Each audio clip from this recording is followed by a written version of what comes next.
Pedagogy में एक छोटा सा जो मतलब हम ये कहेंगे एक नोट है कि इससे एक तो डरना नहीं है, इसको नॉर्मल पेडागोजी की तरह ही लेके चलना है। आप अगर पढ़ के समझ गए लैंग्वेज तो क्वेश्चंस गलत नहीं होंगे। एटलीस्ट जिसका मैथ्स भी वीक है ना, वो भी मैथ्स पेडागोजी में 15 में से 10, 11, 12 नंबर तक भी लेकर के आ सकता है। मुश्किल से 2-3 क्वेश्चन ऐसे होते हैं कई बार जो फंस सकते हैं आपके। अदरवाइज थोड़ी सी प्रैक्टिस, मैराथन अगर आपने पहले से देख ली है या मैंने आपको नोट्स शेयर किए हुए हैं, वो नोट्स पढ़ लिए हैं फ्री, तो आप आराम से 10-12 नंबर लेकर के आ सकते हैं मैथ्स पेडागोजी में। आज का सेशन आपके अंडरस्टैंडिंग को थोड़ा सा बेटर बनाएगा। तो स्टार्ट करते हैं। अलग अलग जवाब आप लोग अलग अलग दे रहे हैं। डी ऑप्शन कह रहे हैं कई लोग, 46% लोग। तो स्टार्ट करते हैं, समझते हैं। क्वेश्चन नंबर 1 कहता है mathematical thinking is based on, यानी जो गणितीय चिंतन है, मैथमेटिकल थिंकिंग है, वो किस पर आधारित होती है। पहला ऑप्शन है प्रोसीजरल फ्लुएंसी, यानी आप प्रोसीजर्स को फॉलो करने में कितने बढ़िया हैं। बच्चा एक्टिव है क्या प्रोसीजर फॉलो करने में, क्या उसका दिमाग एक्टिव है, क्या उसकी थिंकिंग एक्टिव है, उस लेवल पे नहीं है। फिर भी चलो हम आगे बढ़ेंगे। इंट्यूशन एंड ऑब्जर्वेशन, चलिए कुछ हद तक ठीक है बात। फिर आते हैं लॉजिक एंड ऑब्जर्वेशन, कुछ हद तक ठीक है, बट ये ऑब्जर्वेशन मैथमेटिक्स के साथ उतना फिट नहीं हो रहा। और जब हम नेचर ऑफ मैथमेटिक्स, एक टॉपिक है पेडागोजी का, जब आप एनसीईआरटी पढ़ते हैं या जो नोट्स आपको दिए हुए हैं, या फिर आप जो एनसीईआरटी ने आपके मैनुअल्स दिए हुए हैं, जिसको हम पोजीशन पेपर कहते हैं, जो एनसीएफ ने दिए हुए हैं, एनसीईआरटी ही देता है बेसिकली। एनसीएफ में बस आपको 2 चीजें पढ़नी है इसमें। एनसीएफ 2005 में जो एक सेक्शन है मैथ्स पेडागोजी का, वो पढ़ लीजिए, और साथ में पोजीशन पेपर एक मैथमेटिक्स का, हर सब्जेक्ट का होता है एक पोजीशन पेपर एनसीईआरटी के द्वारा दिया गया। इन पोजीशन पेपर्स पे ही बेस्ड है पूरा एनसीएफ। तो वो काम आप कर लेंगे तो आपको आराम से चीजें समझ में आ जाएंगी। नहीं करेंगे तो नोट्स पढ़ लीजिए, हम साथ में करते रहेंगे, ठीक है जी।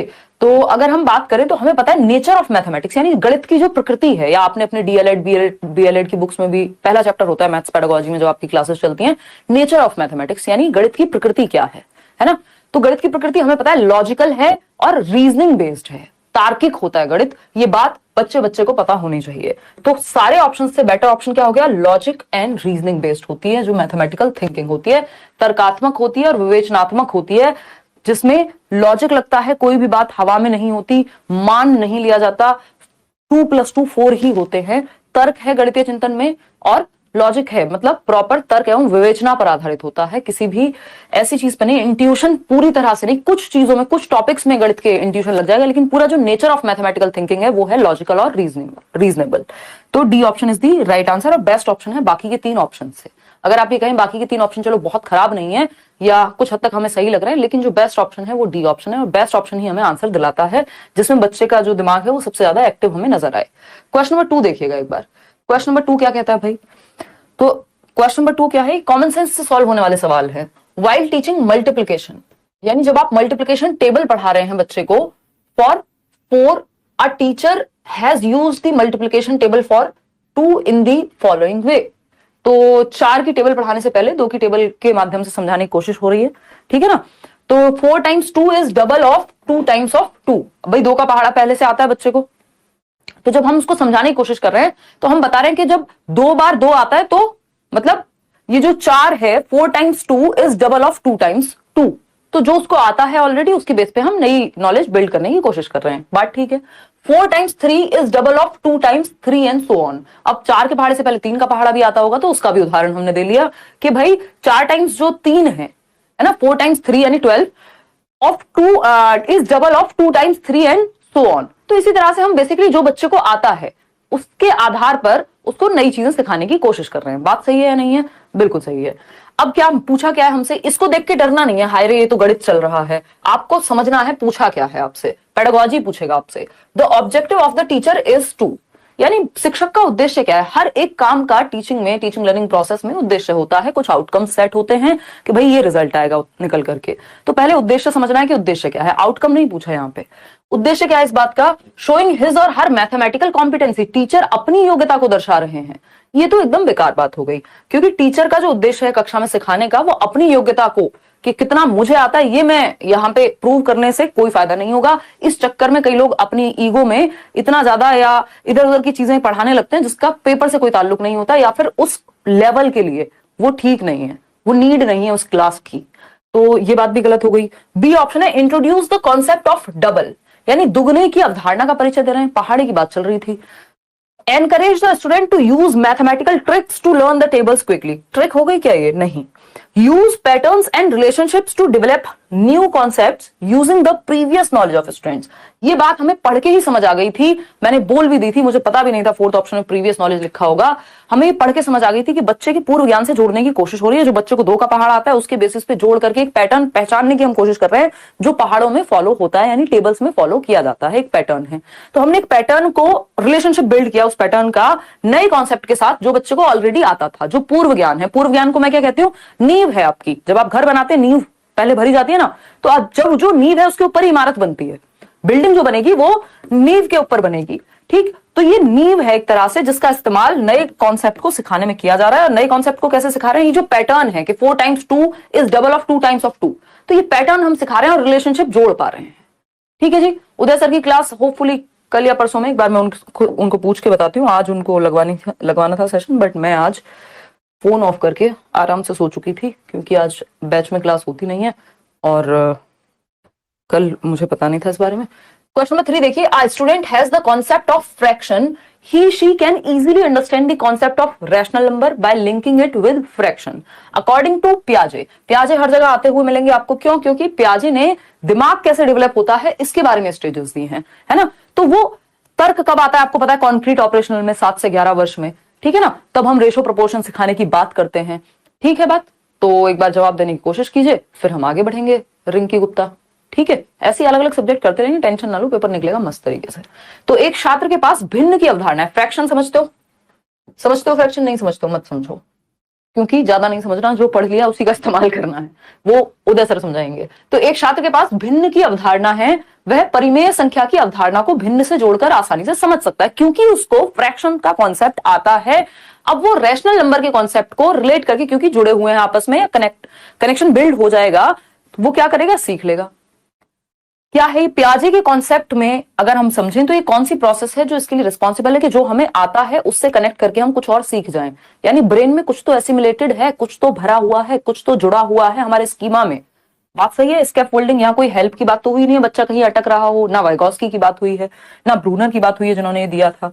तो assimilation is the right word, कि आत्मसात करना, एसिमिलेट करना। आपके ब्रेन में ऑलरेडी एक कॉन्सेप्ट है जो आपने एसिमिलेट किया हुआ है, वो है फ्रैक्शंस का कॉन्सेप्ट। आपने उसी से जोड़ करके एक जुड़ा हुआ कॉन्सेप्ट आप समझ जाएंगे। अब क्यों? क्योंकि आपके ब्रेन में एक स्कीमा है, आपने एक एसिमुलेटेड स्कीमा आपके ब्रेन में है, ऐड किया हुआ है आपकी नॉलेज में, उसी से जोड़ करके कुछ और भी समझ जाएंगे। तो ये प्रोसेस कौन सी यूज होगी? एसिमुलेशन। याद होगा एक क्वेश्चन आता है कि एक बच्ची है सीता नाम की जो दाल चावल खाना सीख रही है, मिला करके खाती है, वो दोनों को मिक्स करके हाथ से खाना सीख रही है। तो ये क्या है? ये प्रोसेस है जो उसको आता है ऑलरेडी, उससे जोड़ करके कुछ और सीख रही है। यानी ब्रेन में चीजें हैं, बस उसी का इस्तेमाल करके काम बन रहा है।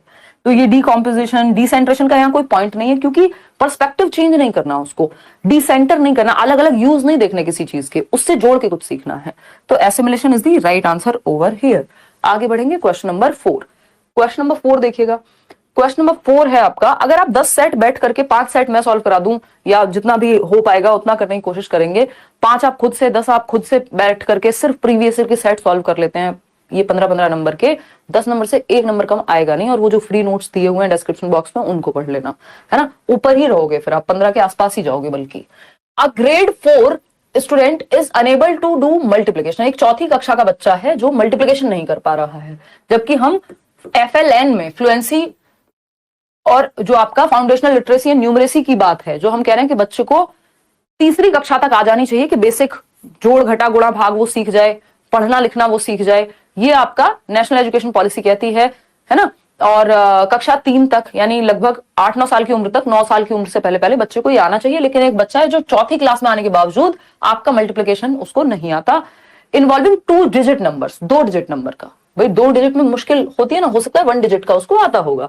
तो 2 डिजिट नंबर, यानी उसको कहीं 32 गुणा 32 करो तो उसको दिक्कत हो सकती है।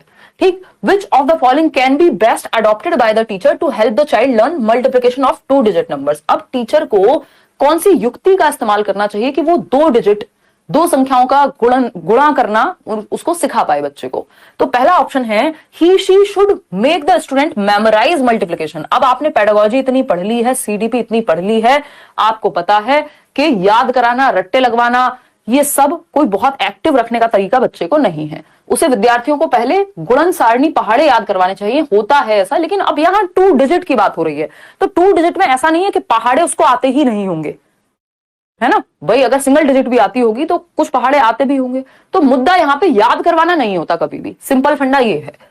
He she should tell the student to use calculator to multiply 2 numbers। तो फिर टीचर का क्या चार डाले वो बेचारा बच्चा, जब उसको कैलकुलेटर से ही हमेशा जो है गुणा करनी है। तो कोई सेंस इस बात का बना नहीं, बच्चा उतना एक्टिव यहाँ नहीं है। बच्चे को सिखाने पे हमें जोर देना है यहाँ पे, ये नहीं कि बस आंसर आ जाए, ठीक है ना। ठीक बात है, मुझे आसान लगने लगी आपकी वजह से, बहुत बढ़िया अभिलाषा। चलिए आइए, तो अगर हम बात करते हैं सी ऑप्शन की, he she can first help the student with multiplication of single digit number and then use heuristics for 2 digit numbers. यानी वह पहले एक अंकीय संख्या की गुणा करने में विद्यार्थी की मदद करे कि भाई हम प्रीवियस नॉलेज पे जाते हैं ना, हम सीधा 4th फ्लोर पे नहीं जाएंगे, पहले 1st फ्लोर बनेगा या उससे पहले आपकी नींव भरी जाएगी, फिर उसके आधार पे चीजें बनेंगी। तो हम प्रीवियस नॉलेज से कनेक्ट करेंगे, पहले उसको जो सिंगल डिजिट का मल्टीप्लिकेशन है उस पर फोकस करेंगे, उसको हेल्प करेंगे कि वो उसके साथ डील करना सीख जाए। सिंगल डिजिट के साथ जो एक अंक वाली संख्याएं होती हैं कि उसको 3 गुणा 5 करना आ जाए अच्छे से। उसके बाद हम जाएंगे किधर, 2 डिजिट नंबर पर, और कौन से वो फंडे हैं या ह्यूरिस्टिक्स हैं या तरीके हैं, जुगाड़ हैं, जिनके माध्यम से हम 2 डिजिट नंबर को मल्टीप्लाई कर पाएंगे, ये वो सीख पाए। बात तो सही है, तरीका यही होना चाहिए। हम कहा नोन टू अननोन लेके चल रहे हैं। ये कौन सी अप्रोच है आपकी पेडागोजी में, ये है नोन टू अननोन की अप्रोच, सिंपल टू कॉम्प्लेक्स की अप्रोच।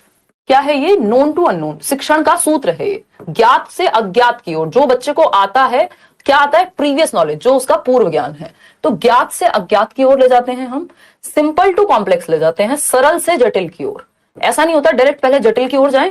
तो आपको सबको पता है कि पहले हमें सिंगल डिजिट मुश्किल लगता है, फिर हम वो सीख जाते हैं, वो हमारे लिए सिंपल हो जाते हैं, और फिर हम 2 संख्याओं वाली गुणा सीख पाते हैं। तो सरल से जटिल की ओर जा रहे हैं हम यहाँ, बात तो सही है। फिर आता है आपका डी ऑप्शन, इसको भी पढ़ लेते हैं, क्या पता ये इससे भी अच्छी बात कर रहा हो। डी ऑप्शन है, he she can perform the multiplication algorithm repeatedly on the blackboard and ask the student to solve similar problems using the algorithm taught. कि जो भी मेथड, जो भी तरीका, जो भी एल्गोरिथम, जो भी स्टेप बाय स्टेप प्रोसेस को एल्गोरिथम बोलते हैं, सिखा दिया है, बता दिया है ब्लैक बोर्ड पे मल्टीपल टाइम। अब बच्चे को अगर समझ में ही नहीं आया, आप 70 बार बता दो ब्लैक बोर्ड पे, करते रहो, खुद से ही खेलते रहो, तो ये तो सेंस बना नहीं। बच्चा एक्टिव है सी ऑप्शन में, और उसके सिंपल टू कॉम्प्लेक्स का हम यहाँ रूल भी फॉलो कर रहे हैं। हम नोन टू अननोन भी ले जा रहे हैं बच्चे को, और एक एक करके चीजें जोड़ करके सिखा रहे हैं। तो सी ऑप्शन सबसे बेहतर ऑप्शन है जो बच्चे के पक्ष में है, ठीक है। क्वेश्चन नंबर 5 पर जाएंगे, बहुत ही आसान से सवाल, बट इसके लिए आपको 2-3 कॉन्सेप्ट पता होने चाहिए, नहीं तो गड़बड़ हो जाएगी। बस नंबर 75, बस का नंबर क्या है 75, goes to the central market, एक केंद्रीय बाजार में जा रही है आसपास कहीं या जहां पे भी। Here the use of number is dash, यानी ये जो नंबर का यूज हुआ है, बस संख्या 75। भाई बस संख्या होती है ना, ऐसे दिल्ली में बहुत सारी बसेस चलती हैं, किसी बस का नंबर होगा 623, किसी का 302 होगा, नहीं ऐसा 302 तो खैर क्या ही होता भी होगा, अब तो मुझे बहुत टाइम हो गया बस में ट्रेवल किए, बट हाँ नंबर्स होते हैं अलग अलग। जो डीटीसी की बसेस हैं, दिल्ली ट्रांसपोर्ट कॉर्पोरेशन की, या ऐसी अलग अलग रोडवेज की बस है, तो उसमें भी कुछ ना कुछ तो होता ही है, जिसके माध्यम से हम मान लेते हैं बस नंबर 75 एक नंबर है, ठीक। अब ये बस नंबर 75 जो है सेंट्रल मार्केट की तरफ जा रही है। ये जो नंबर का यूज है, यानी इस 75 का क्या मतलब है यहाँ पे, ये कार्डिनल है, ये नॉमिनल है, ये ऑर्डिनल है, या ये सीरियल नंबर है बस का, बताइए बताइए फटाफट से। अब इसमें सब गलत जवाब दे रहे हैं, इसमें सब गलत जवाब दे रहे हैं। देखती हूँ कितने लोग सही जवाब दे रहे हैं। सिर्फ 26% लोग सही जवाब दे पा रहे हैं, अदरवाइज 43% लोग सी कह रहे हैं, 13% लोग ए कह रहे हैं। सीरियल नंबर बनी थोड़ा ना सीरीज में, बस जो है सीरियल नंबर तो वो होता है जिस क्रम संख्या में कोई भी चीज बनी होती है ना। तो अगर हम बात करें यहाँ पे, तो ये ऑर्डिनल नहीं होगा, सी ऑप्शन जितने लोग कह रहे हैं, ये नॉमिनल नंबर है एक, जो उस बस को नंबर दे दिया गया है। जैसे 623 को उस बस की संख्या नहीं है, वो लेबल कर दिया गया है जिससे पहचान पाए, अंकित है ये, है ना। वो अंकित मूल्य पढ़ते थे, विराट कोहली की जर्सी पे अगर 18 लिखा हुआ है, तो ऐसा थोड़ी विराट कोहली का कुछ 18 मतलब कुछ कहीं कोई ऑर्डर बन रहा है टीम में, 18 तो प्लेयर भी नहीं होते अगर देखा जाए तो ये क्या, या एमएस धोनी की हम बात करें तो 7 नंबर उनको दे दिया गया है ना। सचिन तेंदुलकर की जर्सी बहुत फेमस है 10 नंबर, या ऐसे और भी बहुत सारे एग्जांपल्स हो सकते हैं। तो वो लेबल के लिए है, उसका अपने आप में कोई ऐसा महत्व नहीं है कि वो 10 लोग के बारे में बात हो रही है या क्रम के बारे में बात हो रही है। ऑर्डिनल में तो क्रम होता है, बस नंबर 75 का मतलब ये नहीं कि वो क्रम में लगी हुई बस है, वैसी बात नहीं हुई।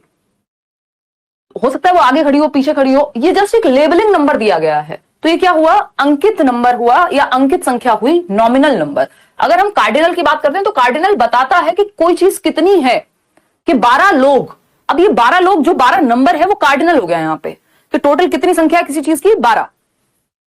ठीक है बात। अगर हम बात करते हैं यहां पे कितने आदमी थे, याद कीजिए शोले मूवी, कितने, 4-5 जो भी थे, तो वो कार्डिनल नंबर हो गया कि टोटल कितनी संख्या, किस बारे में बात हो रही है, कितने लोग हैं, हाउ मेनी, तो वो कार्डिनल नंबर से पता चलता है। ठीक। अगर हम बात करें यहां पर, अगर लेबल करने के लिए जो हम संख्या यूज कर रहे हैं वो है नॉमिनल नंबर। ठीक है बात। ऑर्डिनल नंबर ऑर्डर बताती है किसी चीज का, कि भाई यहां से तीसरा, किसी को अगर हमें बताना हो कि भाई कि फलाने का घर कहां है या कोई जगह कहां है, तो हम कहते हैं यार यहां से ना तीसरे कट पे लेफ्ट ले लेना। अब वो तीसरा जो है वो ऑर्डिनल है, वो पहला आएगा, फिर दूसरा आएगा, फिर तीसरा आएगा। यहां जरूरी नहीं है 75 का मतलब है टोटल नंबर बसेस जो है 75 ही होंगी। सीरियल नंबर हमें पता ही है, कोई चीज जब बनती है तो उसकी एक सीरीज में एक नंबर होता है, क्रम संख्या, जो एक तरह का अगर देखा जाए तो ऑर्डिनल नंबर ही हो गया, कि ऑर्डर के हिसाब से सीरीज बनाई गई है। तो ये एक बेसिक सी बात है, nominal number is the right answer, ध्यान रखिएगा। ऑर्डिनल ऑर्डर को, क्रम सूचक है। क्वेश्चन नंबर 6, सीरियल नंबर नहीं है वो बस का, जो कई लोग सीरियल नंबर अभी भी कह रहे हैं। क्वेश्चन नंबर 6 देखिएगा एक बार। क्वेश्चन नंबर 6 क्या है, when asked to numerically represent the number 402। ये क्वेश्चन हर बार आता है पेडागोजी में, बस थोड़ा सा घुमा फिरा करके पूछ लेता है। ठीक है जी। अगर हम बात करें, 402 लिखने को कहा गया बच्चे को, है ना, कक्षा 5 के एक विद्यार्थी को जब 402 लिखने को कहा गया तो वह 4002 लिख देता है ना, 4002 लिख देता है। उसी प्रकार 608 लिखने को कहा गया तो 6008 लिख देता है, एक जीरो एक्स्ट्रा चल रही है। ठीक है ना। इस भ्रांति का सर्वाधिक उपयुक्त स्पष्टीकरण क्या है, ये जो मिसकॉन्सेप्शन बन गया है बच्चे के दिमाग में, इसको कैसे ठीक करें। हम सबने बचपन में ये गलतियां की हैं भाई। पेडागोजी आपको पढ़ के समझना है कि बच्चे को सिखाना कैसे है। पहला ऑप्शन है the child is simply careless, बच्चे में कमी नहीं ढूंढनी होती। पहली बात ये, हमारे मेथड में कुछ कमी रही होगी या किसी कॉन्सेप्ट में कोई कमी रही है, इसका मतलब ये नहीं है कि बच्चे में कमी रही है। हर एक बच्चा क्रिएटिव है, क्यूरियस है, और क्या है, एबिलिटी टू लर्न के साथ जन्म लेता है। ये चाइल्ड सेंटर्ड एजुकेशन, जो आपकी बाल केंद्रित शिक्षा है, वो मानती है। कंस्ट्रक्टिविस्ट अप्रोच भी इसी को मानेगी, रचनावादी भी। तो ये तो गलत हो गया। The child is simply writing the number as he she hears it, उसको जैसा सुन रहा है वैसा वो लिख रहा है। अब 402 सुन रहा है और 4008 लिख रहा है, या 4002 लिख रहा है, तो ये तो सेंस नहीं बना, है ना। द चाइल्ड हैज, इसका मतलब है कहीं ना कहीं कॉन्सेप्चुअल अंडरस्टैंडिंग में प्रॉब्लम है। The child has not fully understood the place value system.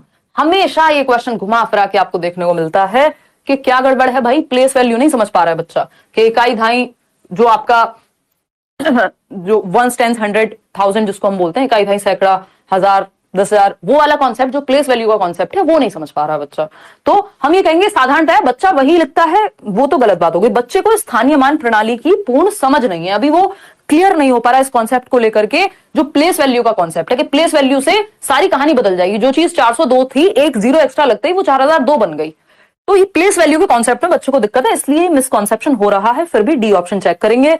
The child lakhs intelligence and mathematical knowledge, बच्चे में तो बुद्धि की ही कमी है। अब ये सेंसलेस बात हो गई। एज अ टीचर आपको ऐसी बात कभी नहीं करनी कि बच्चे में तो बुद्धि की कमी है, गणितीय ज्ञान की कमी है। अरे ये सब गलतियां, एरर्स जो हैं, पार्ट ऑफ लर्निंग है। त्रुटियां होना साधारण सी बात है, सामान्य सी बात है, प्राकृतिक सी बात है। अगर मैं कहूं गलतियां, कोई कभी गलती ही नहीं करता हो तो वो थोड़ा प्रॉब्लमेटिक बात है।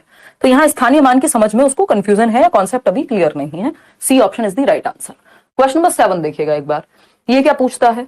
क्वेश्चन नंबर 7 कहता है a teacher gives the formula to find the area of a rectangle. भाई रेक्टेंगल आयती बोलते हैं ना हिंदी में, तो एक रेक्टेंगल का एरिया फाइंड आउट करने को टीचर ने कहा है, एक फॉर्मूला बताया है। ठीक है ना।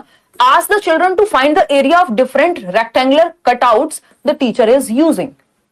एक क्वेश्चन इस तरह का भी आता है, ऑफलाइन में भी आता था, ऑनलाइन में भी आता है। बेसिकली क्या होता है कि आपको याद होगा 2018 में एक क्वेश्चन आया था कि एक टीचर ने राइट एंगल ट्राइंगल के 4 शीट्स बांट दी बच्चों में, यानी पहले क्या उदाहरण पेश किया, बाद में रूल की तरफ गए हैं, है ना। किशुन चौहान, बहुत बढ़िया, बताइए एक बार फटाफट से।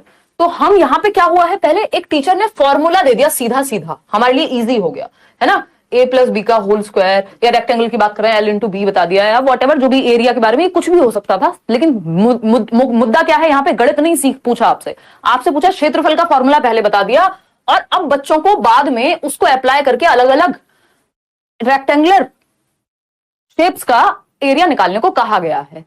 फॉर्मूला से हम एग्जाम्पल की तरफ जा रहे हैं, रूल से एग्जाम्पल जा रहे हैं। फॉर्मूला क्या होता है? एक रूल होता है जो सभी के लिए सेम होगा। रूल टू एग्जाम्पल जाना डिडक्टिव मेथड कहलाता है, यानी निगमनात्मक विधि कहलाती है ना। ये कोई ऑब्जर्वेशन मेथड नहीं है, लेबोरेटरी मेथड नहीं है, या तो ये इंडक्टिव होता है या तो ये डिडक्टिव होता। तो ये डिडक्टिव मेथड है क्योंकि रूल टू एग्जाम्पल गए हैं। यही अगर एग्जाम्पल पहले दिया होता टीचर ने, बहुत सारे रेक्टेंगुलर दिखाए होते, फिर बताया होता इनमें क्या समानताएं हैं, फिर फॉर्मूले तक पहुंचते। यानी पहले हमने परिभाषा नहीं बताई संज्ञा की, यहां पे पहले परिभाषा बता दी, बाद में उदाहरण बताए। अगर पहले उदाहरण बता देते, बाद में परिभाषा तक जाते, तो वो इंडक्टिव मेथड हो जाता। तो यहां पे सिंपली लिख सकते हो इंडक्टिव मेथड बोले तो एग्जाम्पल टू रूल, उदाहरण से नियम की ओर जाना। वहीं अगर हम डिडक्टिव की बात कर रहे हैं तो यहां रूल टू एग्जाम्पल जाना, यानी नियम से उदाहरण की ओर जाना। इसमें गलती कर देते हैं जबकि ये इतना आसान क्वेश्चन है, ठीक है ना। तो ये बेसिक बात हमें ध्यान में रखनी है। 2 मिनट लेकर के हम इसको थोड़ा सा समझ भी लेते हैं। इंडक्टिव और डिडक्टिव कहीं भी पूछा जा सकता है। ये दोनों अप्रोचेस देने का जो श्रेय है एक्चुअल में वो जाता है अरस्तु को, यानी एरिस्टोटल को, ठीक है ना, एक यूनानी दार्शनिक। इंडक्टिव रीजनिंग या डिडक्टिव रीजनिंग या मेथड के नाम से हम बाद में जानते हैं, ठीक है। इसमें मैंने शायद एक बहुत पुरानी वीडियो आपको मिल जाएगी, व्हाइट बोर्ड वाली। डिडक्टिव मेथड, निगमनात्मक विधि, ये हर सब्जेक्ट में यूज हो जाती है, चाहे आप ग्रामर पढ़ रहे हो, व्याकरण यानी कि, चाहे आप कोई और सब्जेक्ट पढ़ रहे हो, ठीक है ना। तो यहां पे हम इसको आगमन विधि, किसको? इंडक्टिव मेथड को शांति से समझेंगे। 15 ही क्वेश्चन है आज, ज्यादा क्वेश्चन नहीं, छोटी रहेगी क्लास क्योंकि 15 ही क्वेश्चंस का सेट करेंगे। ऐसे सेट आप 10-12 लगा लेंगे, आपकी पेडागोजी इतनी बढ़िया हो जाएगी कि आप पेपर में 15 में से 10-12 नंबर कम से कम ले आए। यदि कुछ टेढ़े मेढ़े क्वेश्चंस भी आ गए 2-3 थियरी बेस्ड। आगमन विधि और ये है आपका निगमन विधि। क्या है ये? निगमन विधि। क्लियर है बात भाई? ग्रामेटिकल चीजों में या गणित में डिडक्टिव मेथड काफी यूज होता है। तो अगर हम बात करें, यहां पहले आपने रूल बता दिया बच्चे को। क्या बताया? रूल बता दिया। रूल टू एग्जाम्पल लेकर के जाते हैं, यानी नियम से उदाहरण की ओर। संज्ञा की परिभाषा बताई और फिर उसके उदाहरण बताए, है ना। किसी वस्तु स्थान किसी व्यक्ति वस्तु स्थान के नाम को संज्ञा कहते हैं। फिर बताया आगरा क्या है? एक संज्ञा हो गई। तुम्हारा नाम क्या है? हिमांशी, संज्ञा हो गया। इसी तरह से जब आपने पहले डेफिनेशन बताई कि भाई noun is the name of a person, place और thing is known as noun, फिर बाद में आपने एग्जाम्पल दे दिए कि तुम्हारी जो फेवरेट डिश है छोले भटूरे, वो क्या है? आपकी संज्ञा का ही उदाहरण है। तो पहले नियम बताया, और यहाँ पे यही तो हुआ है, पहले फॉर्मूला बता दिया और फिर फॉर्मूला से प्रैक्टिस कराए जा रहे हैं हम, a+b का होल स्क्वायर, और फिर बहुत सारे क्वेश्चंस दे दिए। तो ये क्या हुआ? रूल टू एग्जाम्पल जाना है, ठीक। अगर हम इंडक्टिव की बात करें, छोटे बच्चों के लिए इंडक्टिव ज्यादा बेटर रहता है। बाकी डिपेंड करता है कहाँ आप कौन सी अप्रोच यूज करेंगे, वो उस चीज पे डिपेंड करेगा जो आप पढ़ा रहे हैं। दोनों का मिक्स एंड मैच भी चल सकता है। छोटे बच्चों के लिए इंडक्टिव ज्यादा बेहतर रहता है क्योंकि यहां हम उदाहरण से नियम की ओर जाते हैं। हमने बहुत सारे राइट एंगल ट्राइंगल दिखाए, ये क्वेश्चन आया था 2018 में। बहुत सारे राइट एंगल ट्राइंगल दिखाए और उसके बाद हमने बच्चों से रूल पूछा कि इनमें समानता क्या दिख रही है। ये ऐसा हो गया, अगर मैं गणित के कॉन्सेप्ट के हिसाब से बताऊं, कि आपने पहले क्या किया, 4 शीट दे दी बच्चों को जिसमें स्क्वायर बना था। स्क्वायर समझते हो? वर्ग कहते हैं स्क्वायर को। 4 पिक्चर दी या 4 पेपर दिए बच्चों को जिसमें स्क्वायर्स थे, ठीक। अब आपने कहा कि इसके बारे में तुम्हें क्या लग रहा है कि क्या समानता है इनमें, या क्या प्रॉपर्टी हो सकती है इसकी। तो बच्चे कहेंगे ये चारों की ही जो डायमेंशन है वो बराबर है, जो चारों भुजाएं हैं वो बराबर हैं वर्ग में। तो फिर हम रूल पे गए। रूल तक हम पहुंचते हैं उदाहरण से कि भाई ये जो 4 साइड्स होती हैं वो इक्वल होती हैं एक ट्राइंगल में, सॉरी वर्ग में, या जिसको हम स्क्वायर कह रहे हैं। ये ट्राइंगल की अपनी प्रॉपर्टीज होंगी। तो आपने पहले एग्जाम्पल से रूल गए। अगर आप डायरेक्ट पहले रूल बता दें कि भाई चारों भुजाएं बराबर होती हैं एक वर्ग के अंदर या एक स्क्वायर के अंदर, तो वो तुरंत डिडक्टिव बन जाएगा। क्यों? क्योंकि फॉर्मूला पहले बता दिया, ठीक है ना। तो यहाँ पे एग्जाम्पल टू रूल, या हम एग्जाम्पल को कहते हैं स्पेसिफिक टू जनरल, बट वो उतना बनता नहीं है। रूल टू एग्जाम्पल का मतलब है जनरल टू स्पेसिफिक, सामान्य से विशिष्ट की ओर। इतनी बेसिक बातें ध्यान रखनी है। सिंपल ये एक लाइन याद रखोगे चल जाएगा काम। आगे बढ़ेंगे क्वेश्चन नंबर 8 पर। क्वेश्चन नंबर 8 क्या कहता है भाई, समझते हैं। पेडागोजिकल क्वेश्चन है। लैंग्वेज हमेशा बड़ी होती है बट डरना नहीं है, आपने घबराना नहीं है। बताइए क्वेश्चन नंबर 8 फटाफट से। गुड इवनिंग भाई, बताओ एक बार। सब्सक्राइब करके बेल आइकॉन दबा करके रखा करो ताकि नोटिफिकेशन टाइम पे पहुंच जाए, या फिर टेलीग्राम चैनल पे भी जुड़ जाओ ताकि वहां फिर मैं कोई भी सेशन होता है उससे पहले नोटिफिकेशन आपका जाता ही है।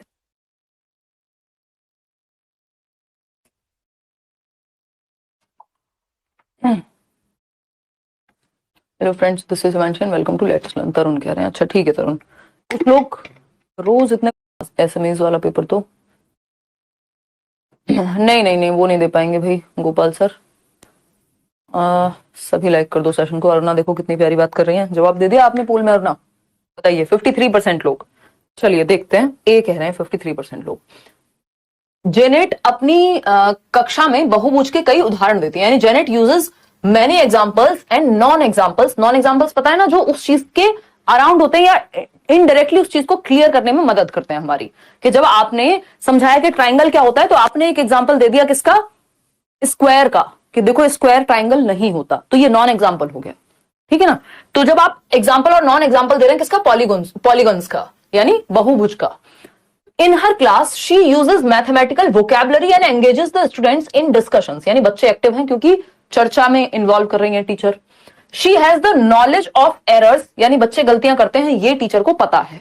And alternate conceptions, उनको ये भी पता है कि बच्चे कई बार भ्रांतियां पैदा हो जाती हैं बच्चे के दिमाग में। जैसे अभी एक मिसकॉन्सेप्शन पढ़ा था ना हमने थोड़ी देर पहले, कोई क्वेश्चन था तो भ्रांति पैदा हो जाती है। वो सोच सकता है कि नहीं यार रेक्टेंगुलर की भी चारों साइड बराबर होती हैं, मतलब कुछ भी ऐसी भ्रांति मिसकॉन्सेप्शन पैदा हो सकता है, ये भी टीचर को पता है पहले से। As a mathematics teacher which of the following is most appropriate for Janet. अब जेनेट एक गणित की शिक्षिका के रूप में सबसे उचित बात जेनेट के लिए क्या है, बताइए। हाँ पोल में आंसर देते हैं और फिर चेंज कर लेते हैं। आजकल तो चेंज वाला system I think Taleb change हो गया, अब आप शायद अपना आंसर चेंज नहीं कर पाते हैं। देखिएगा, तो अगर हम बात करें, आप भी तो इसलिए पढ़ रहे हैं पेडागोजी में अल्टरनेट कॉन्सेप्शंस, ये जो आपकी वैकल्पिक अवधारणाएं हैं हम क्यों जान रहे हैं। पेडागोजी में अलग से एक टॉपिक है जिसपे हम चर्चा करते रहते हैं। एरर, यानी आपको एज अ टीचर ये भी पता होना चाहिए कि बच्चों का गलतियां करना सामान्य बात है। लर्निंग की प्रोसेस में, अधिगम की प्रक्रिया में, शिक्षण अधिगम की प्रक्रिया में गलतियां सामान्य सी बात है, पार्ट एंड पार्सल है। अब ये बात जो है एक मैथमेटिक्स टीचर के रूप में क्या सबसे उपयुक्त बात है जेनेट के बारे में, जबकि उनको ये सब पता है। She has pedagogical content knowledge, यानी उन्हें शिक्षा शास्त्रीय विषय वस्तु का ज्ञान है, जैसे आप पढ़ रहे हैं अभी, है ना, कि पेडागोजी स्पेशली पढ़नी है, नहीं तो सीटेट क्लियर नहीं हो पाएगा। जिसको पेडागोजी नहीं आती उसका सीटेट नहीं हो सकता, है ना। रटने से सिर्फ नहीं काम चलेगा, कुछ ना कुछ फंडे तो दिमाग में रखने पड़ेंगे। तो पेडागोजी क्या है, science of teaching, art of teaching, पढ़ाते कैसे हैं, वो उस चीज का शास्त्र पेडागोजी है, कि पढ़ाने का शास्त्र, एक तरह से शिक्षण शास्त्र इसीलिए कहते हैं उसको। तो इनको नॉलेज है कि बच्चे गलतियां भी करते हैं, बच्चे ऑल्टरनेटिव कॉन्सेप्शंस या भ्रांतियां भी बच्चों में पैदा हो जाती हैं, और वो एग्जाम्पल और नॉन एग्जाम्पल दोनों दे रही हैं ताकि बच्चे को और ज्यादा क्लियर हो जाए कि जब वो बर्ड के बारे में बता रही हैं तो वो बता दें कि ये हेलीकॉप्टर है और ये बर्ड नहीं होता। जब वो स्क्वायर के बारे में बता रही हैं या पॉलीगन के बारे में बता रही हैं तो उन्होंने और भी शेप्स दिखाई कि देखो ये पॉलीगन से कैसे अलग है। तो ये नॉन एग्जाम्पल होता है कि कैसे अलग है। ठीक।